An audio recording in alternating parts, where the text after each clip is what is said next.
Вітаю, гэта Тимофей і сённяшні выпуск подкаста праз космас зноў асаблівы. Адразу скажу, што да гэтага выпуску я дадаў відэа, таму залятайце на YouTube, там дакладна ёсць што паглядзець. А чаму гэты выпуск будзе такім асаблівым?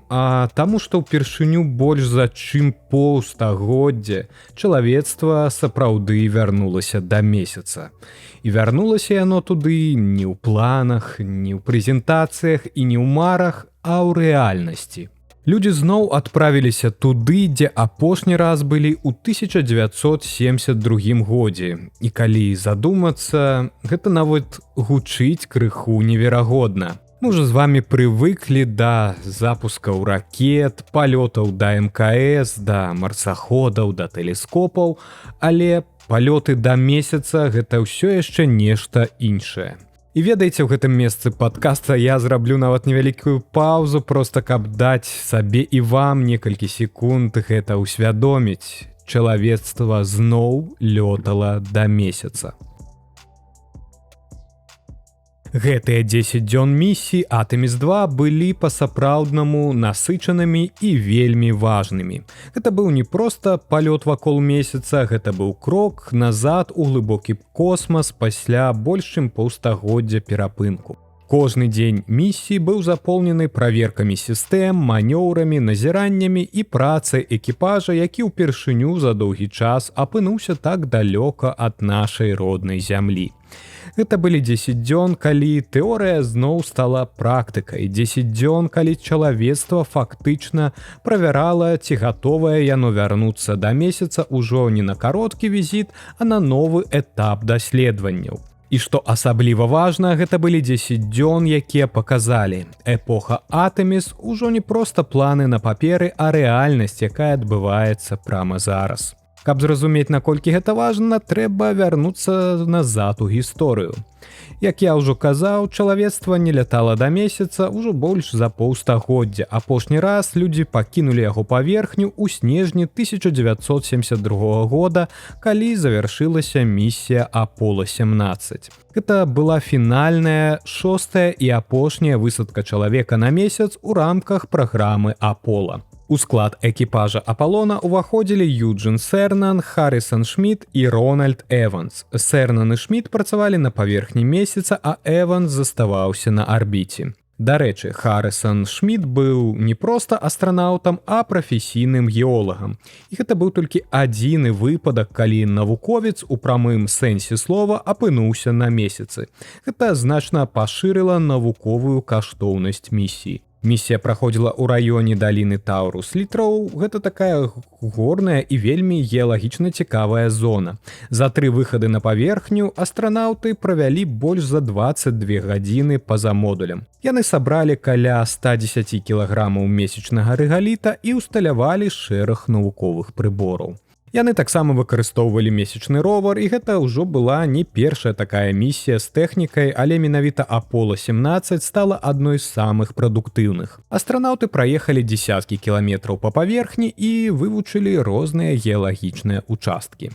Яшчэ адзін сімвалічны момант. Менавіта Юджин Сернан стаў апошнім чалавекам, які пакінуў след на месяцы, і перад узлётам ён сказаў словы, якія часта цытуюць і сёння. Што яны пакідаюць месяц, але не заўсёды, і што чалавецтва абавязкова вернецца. І вось прайшло больш за паўстагоддзя, і за гэты час чалавецтва актыўна даследавала космас, будавала арбітальныя станцыі, запускала тэлескопы, адпраўляла зонды да далёкіх планет, але да месяца з экіпажам ніхто так і не вяртаўся. І толькі цяпер мы стаім на парозе новай эпохі па даследаванню месяца. На дадзены момант важна сказаць, што місія Артеміс-2 гэта пілатуемы палёт праграмы Артеміс, і яна сапраўды ўсталявала шэраг значных рэкордаў. У шырокім сэнсе, нават калі некаторыя з іх хутчэй гістарычнае дасягненне, а не класічныя рэкорды. Зноў скажу пра гэта, але гэта першы пілатуемы палёт да месяца за больш чым 50 гадоў пасля Аполлона-17.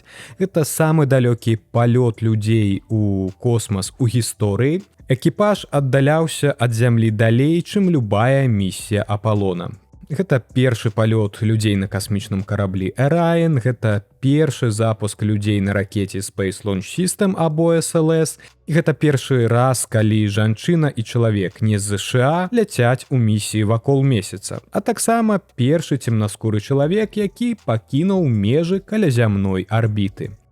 Як усё адбывалася, місія Артемис-2 стартавала на ракете Space Launch System са стартавай пляцоўкі LC-39B у касмічным цэнтры Кеннеді 1 красавіка ў 18:35 па ўсходнім часе. На борце Orion Integrity знаходзіліся 3 астранаўты НАСА, гэта камандзір Рид Вайзман, пілот Віктор Гловер і спецыялістка місіі Крысціна Кох, а таксама астранаўт канадскага касмічнага агенцтва Джэрэмі Хансэн, які таксама быў спецыялістам місіі. Усе сістэмы ракеты і карабля адпрацавалі штатна падчас запуску і выводу на арбіту. SLS вывеў Integrity на настолькі дакладную траекторыю, што некалькі загадзя запланаваных карэкцыйных манёўраў нават былі адменены. Ужо ў першы дзень палёту экіпаж правёў дэманстрацыю збліжэння з верхняй ступенню. А на другі дзень яны задзейнічалі галоўны рухавік на еўрапейскім сервісным модулі для выканання манёўру да пераходу на траекторыю да месяца. У наступныя дні экіпаж праводзіў розныя эксперыменты, дэманстрацыі і тэсты, правяраючы ключавыя сістэмы Orion для будучых місій праграмы Артемис. На 6-й дзень палёту пасля ўваходу ў сферу ўплыва месяца карабель здзейсніў яго аблёт. На працягу 7-гадзіннага назірання экіпаж вывучаў як бачны, так і адваротны бок месяца праз ілюмінатары капсулы Orion.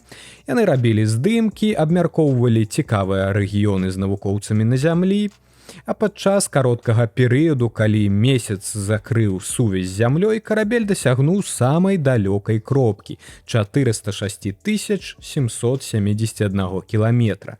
І ён у гэты момант пабіў рэкорд місіі Апола-13 як самы далёкі пілатуемы палёт у гісторыі чалавецтва. У найбліжэйшай кропцы да месяца Orion знаходзіўся на адлегласці 6545 кіламетраў ад яго паверхні. Кульмінацыяй аблёту стала сонечнае зацьменне, якое з пункту гледжання экіпажа выглядала як месяц, які закрыў сонца на 57 хвілін. Гэта дало магчымасць назіраць сонечную карону і так званае зямное святло, калі адлюстраванае ад зямлі святло асвятляе месяц.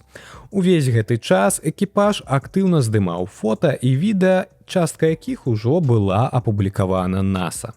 На шляху назад экіпаж працягваў эксперыменты, у тым ліку правёў дэманстрацыю радыяцыйнай абароны. Таксама астранаўты падрабязна абмяркоўвалі аблёт вакол месяца з навуковай камандай, прааналізавалі атрыманыя дадзеныя і ўдзельнічалі ў медыа і публічных мерапрыемствах. 10-й дзень, гэта дзень вяртання, пачаўся з падрыхтоўкі карабля да ўваходу ў атмасферу. Экіпаж прыбіраў груз, усталёўваў крэслы і фіксаваў усе прадметы. Для пасадкі павінны былі быць выкананы строгія умовы. Вышыня хваль не больш за 1,8 метра, хуткасць ветра менш за 25 вузлоў, адсутнасць ападкаў і навальніц у радыусе 55,5 кіламетраў. Апошняя карэктыроўка траекторыі была выканана на 9-х сутках місіі, каб дакладна вывесці карабель на курс вяртання. Перад уваходам у атмасферу экіпаж апрануў скафандры і заняў свае месцы. За 42 хвіліны да прываднення яны аддзяліліся ад еўрапейскага сервіснага модуля, які згарэў у атмасферы. Сам жа карабель у выглядзе капсулы працягваў разгон і дасягнуў максімальнай хуткасці 38 405 кіламетраў на гадзіну. Уваход у атмасферу пачаўся на вышыні 122 кіламетраў. У 16 гадзін 53 хвіліны па ціхаакіянскім часе карабель увайшоў у 6-хвілінны перыяд страты сувязі з-за плазмы вакол корпуса. У гэты момант тэмпература была максімальная, а перагрузкі дасягалі 3,9 G. Пасля аднаўлення сувязі капсула працягнула спуск. На вышыні 6,5 кіламетраў былі раскрыты 3 тармазныя парашуты, а на вышыні 1,83 асноўныя парашуты. Хуткасць значна знізілася, і карабель мякка спускаўся з хуткасцю каля 32 км на гадзіну. У выніку пасля гістарычнага падарожжа больш за 800 кіламетраў Інтэгрыці прывадніўся ў Ціхім акіяне ля ўзбярэжжа Каліфорніі.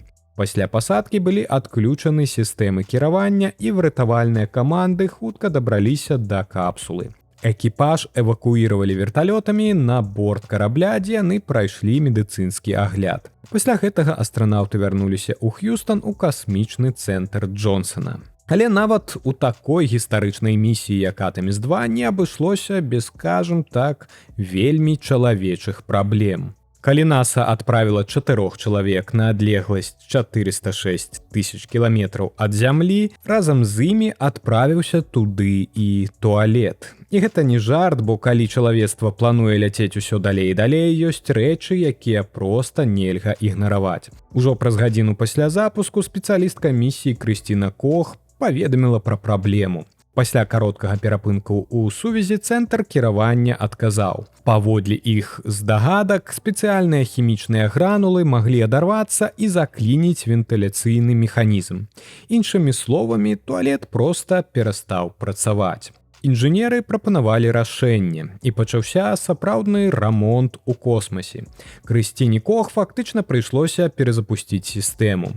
На гэта спатрэбілася некалькі гадзін, але ў выніку ўсё зноў запрацавала.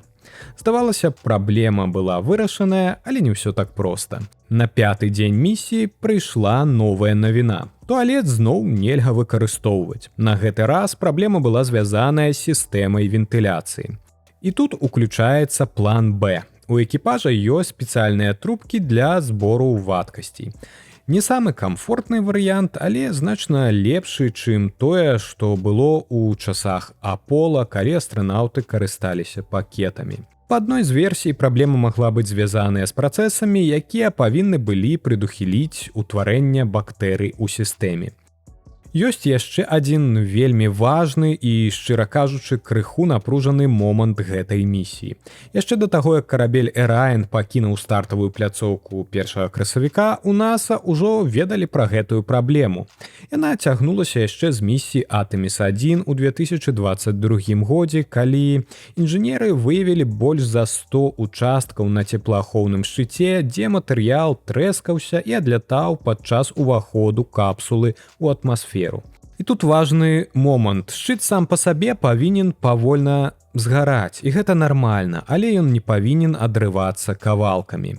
Як высветлілася, праблема была ў тым, што ўнутры шчыта назапашваўся ціск. Калі карабель уваходзіць у атмасферу, унутраныя пласты награваюцца і назапашваюць газ. Потым адбываецца скачок праз атмасферу, калі карабель як быццам нырае ў верхнія слаі атмасферы, выходзіць назад і зноў уваходзіць як камень, які скача па вадзе.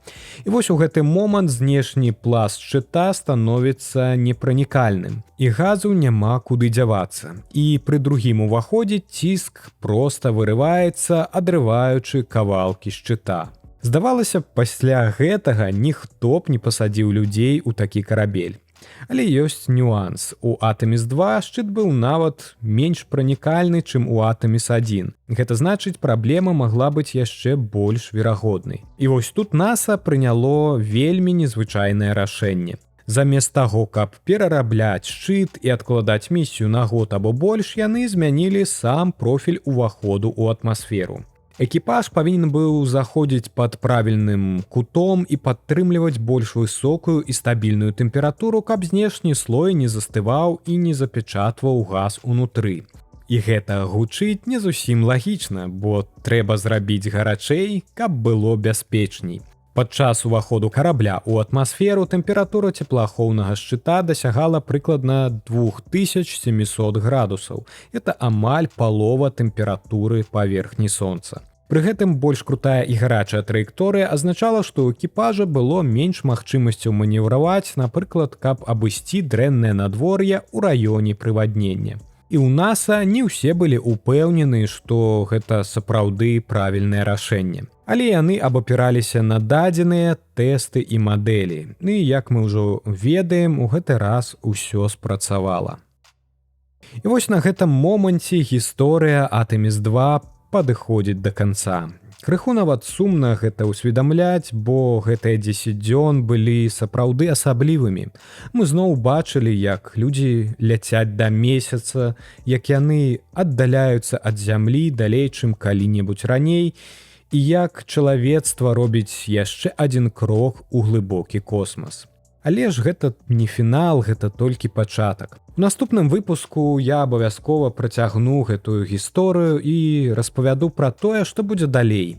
Пра Артеміс-3, пра высадку на месяц і пра тое, як NASA і іншыя кампаніі плануюць зрабіць гэта рэальнасцю. А калі вам падабаецца падкаст праз космас і вы хочаце, каб такіх выпускаў было больш, вы можете падтрымаць мой праект. Далучайцеся да Патрыёна або падтрымлівайце падкаст праз Buy-Me-Coffee. Усе спасылкі, як заўсёды, в апісанні. Кожная падтрымка – гэта не проста дапамога, гэта магчымасць развіваць падкаст далей і расказваць пра космас. Дзякуй, што былі са мной і пачуемся ў наступным выпуску.